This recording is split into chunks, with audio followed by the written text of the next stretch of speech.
જય શ્રી કૃષ્ણ. ઓમ નમઃ શિવાય. સ્વાગત છે આપનું આપની આ ભક્તિ ચેનલ પર. આજે આપણે સૌ સાંભળીશું બુધ પ્રદોષ વ્રત કથા મહિમા, જે ભગવાન ભોળાનાથની કૃપા પ્રાપ્તિ માટેનું એક અદ્ભુત વ્રત છે, જે બુદ્ધિ, વાણી અને વેપારમાં સફળતા અપાવે એવું છે. તેથી અંત સુધી અમારા સાથે જોડાયેલા રહેજો. તો ચાલો આરંભ કરીએ બુધ પ્રદોષ વ્રત કથાનો. તો દર ચંદ્રમાસમાં 2 ત્રયોદશી આવે છે, એક શુક્લ પક્ષમાં અને એક કૃષ્ણ પક્ષમાં. આ બંને ત્રયોદશીઓ પર પ્રદોષ વ્રત કરવામાં આવે છે, અને પ્રદોષ કાળ એટલે સૂર્યાસ્ત પછીનો 45 મિનિટનો અને સૂર્યાસ્ત પહેલાંનો 45 મિનિટનો સમયગાળો.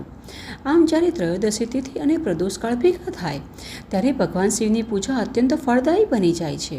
અને જ્યારે આ પ્રદોષ વ્રત બુધવારે પડે ત્યારે એ બની જાય છે બુધ પ્રદોષ વ્રત. હવે જો બુધ એક ગ્રહ છે ને આ ગ્રહ વાણીનો સ્વામી, બુદ્ધિ અને તર્ક શક્તિનો સ્વામી તેમજ ગણિત, સંચાર અને વ્યાપારનો સ્વામી માનવામાં આવે છે. અને જ્યારે ભગવાન શિવ અને બુધ ગ્રહ આ બંનેની ઉર્જા એક જ દિવસે ભેગી થાય તો સ્વાભાવિક છે કે એ દિવસ અત્યંત શ્રેષ્ઠ બની જાય. ખાસ કરીને વિદ્યાર્થીઓ માટે અભ્યાસમાં સફળતા મેળવવા, વક્તાઓ માટે વાણી અને અભિવ્યક્તિ માટે, અને વેપારીઓ માટે ધંધામાં ઉન્નતિ મેળવવા માટે બુધ પ્રદોષ વ્રત અત્યંત ફળદાયી માનવામાં આવે છે. તેથી જ જ્યોતિષશાસ્ત્ર અનુસાર જે કુંડળીમાં બુધ ગ્રહ અશુભ હોય તેના માટે આ વ્રત ઔષધ સમાન છે. અને જ્યારે પણ કોઈ પણ વ્રત કરવામાં આવે ત્યારે તેની કથા અવશ્ય સાંભળવી કે વાંચવી જોઈએ, જેનાથી પૂર્ણરૂપે પુણ્યફળ પ્રાપ્ત કરી શકાય. તેથી હવે ચાલો બુધ પ્રદોષ વ્રત કથા પણ આપણે સાંભળી લઈએ. તો આ એ સમયની વાત છે જ્યારે લોકહિત માટે પાવન ભગીરથી નદીના કિનારે ઋષિમુનિ ગણોએ સર્વ જીવોના હિતો માટેની ચર્ચા કરવા સભા ભરી હતી. બધા જ જ્ઞાની વિદ્વાનો ઋષિમુનિઓની આ સભામાં કીર્તન કરતા કરતા વ્યાસજીના પરમ શિષ્ય પુરાણોનું અદ્ભુત જ્ઞાન ધરાવતા સૂચિ મહારાજ ત્યાં પધાર્યા. અને સૂચિને આવતા જોઈને એક સાથે જ 88,000 ઋષિમુનિઓ ઊભા થઈ ગયા અને તેમને સાક્ષાત દંડવત પ્રણામ કરવા લાગ્યા. સૂચિ મહારાજે પણ ભક્તિભાવપૂર્વક બધા જ ઋષિમુનિઓને હૃદયથી આશીર્વાદ આપ્યા. ત્યારબાદ બધા જ વિદ્વાન ઋષિમુનિઓ અને બધા શિષ્યો આસન પર બિરાજમાન થયા. ત્યાર પછી બધાએ વિનંતી ભાવથી સૂચિ મહારાજને પૂછ્યું કે હે પરમ દયાળુ, કળિયુગના સમયમાં ભગવાન શંકરની ભક્તિ આરાધના કઈ રીતે સંભવ થશે તે કૃપા કરી કહો. કારણ કે કળિયુગમાં બધા જ પ્રાણી જાણી અજાણીએ પણ પાપ કર્મ કરતા રહેશે અને વેદો અને પુરાણોને ભૂલી જશે. ગરીબજનો હંમેશા અનેક સંકટો દુઃખોથી ઘેરાયેલા રહેશે. હે મુનિશ્રેષ્ઠ, કળિયુગમાં સત્કર્મ કરવામાં કોઈ માનશે નહીં, જેના કારણે પુણ્યફળ નાશ પામશે અને મનુષ્યની બુદ્ધિ ખોટા કર્મોમાં પ્રેરાશે, જેથી ખરાબ વૃત્તિવાળા મનુષ્ય વંશ સહિત સમાપ્ત થવા લાગશે. આ અખંડ ભૂમિ પર જો મનુષ્ય જ્ઞાની હોવા છતાં જ્ઞાનની શિક્ષા નહીં આપે તો તેના પર પરમપિતા પરમેશ્વર ક્યારેય પ્રસન્ન થતા નથી. હે મહામુનિ, એવું કયું ઉત્તમ વ્રત છે જે કરવાથી મનુષ્ય કળિયુગમાં પણ સત્કર્મો કરવા પ્રેરાશે અને મનોવાંછિત ફળ મેળવી શકે તે કૃપા કરી અમને જણાવો. આ સાંભળી પરમ દયાળુ સૂચિ મહારાજે કહ્યું કે હે શ્રેષ્ઠ મુનિવરો, તમે આભારની પાત્ર છો. તમારો આ પ્રશ્ન, આ વિચાર પ્રશંસનીય છે. તમે બધા ઉત્તમ વૈષ્ણવો છો, કારણ કે તમારા હૃદયમાં હંમેશા પરહિતની ભાવના હોય છે.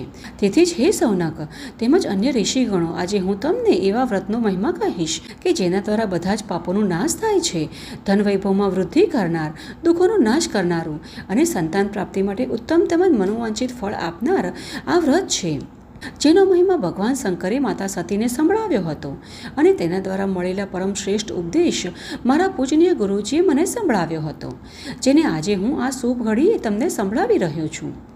સૂચિ મહારાજ કથા સંભળાવતા કહે છે કે આયુષ્ય, વૃદ્ધિ, સ્વાસ્થ્યને લાભ આપનાર આ વ્રત ત્રયોદશી વ્રત છે.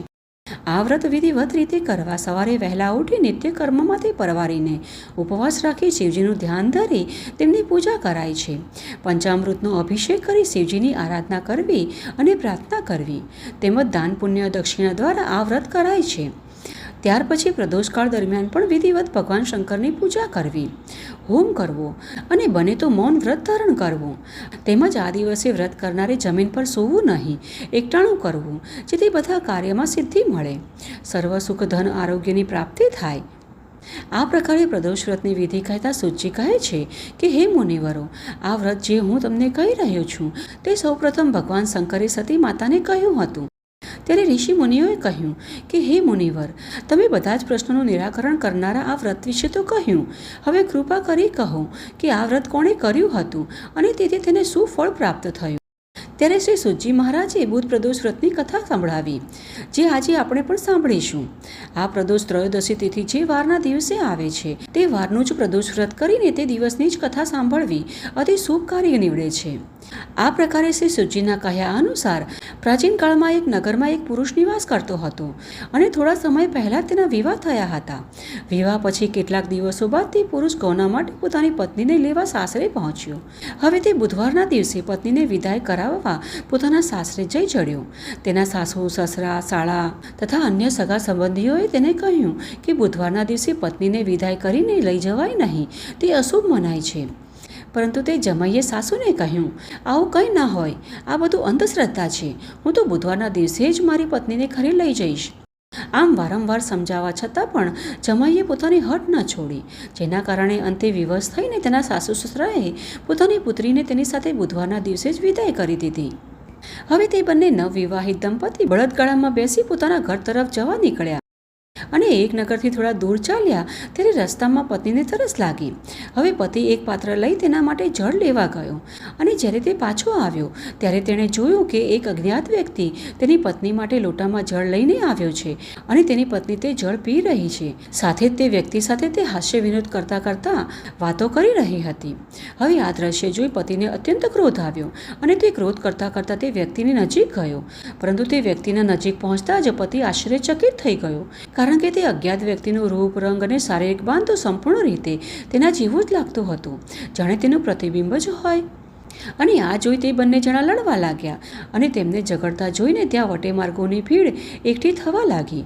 તે જ સમયે ત્યાં સૈનિકો પણ આવી પહોંચ્યા અને તે સ્ત્રીને પૂછવા લાગ્યા કે બોલ, આ બેમાંથી કયો પુરુષ તારો પતિ છે? હવે સરખા બે વ્યક્તિઓને જોઈને તે નવવિવાહિતા ધર્મ સંકટ અને ગૂંચવણની સ્થિતિમાં પડી ગઈ અને વ્યાકુળ થવા લાગી. ત્યારે રસ્તાની વચ્ચે પોતાની પત્નીને આ સ્થિતિમાં જોઈને તે પુરુષ પણ વ્યથિત થયો અને મનમાં ને મનમાં ભગવાન શિવ પ્રત્યે પ્રાર્થના કરવા લાગ્યો, હે મહાદેવ, આપ મારી અને મારી નવવધૂની રક્ષા કરો.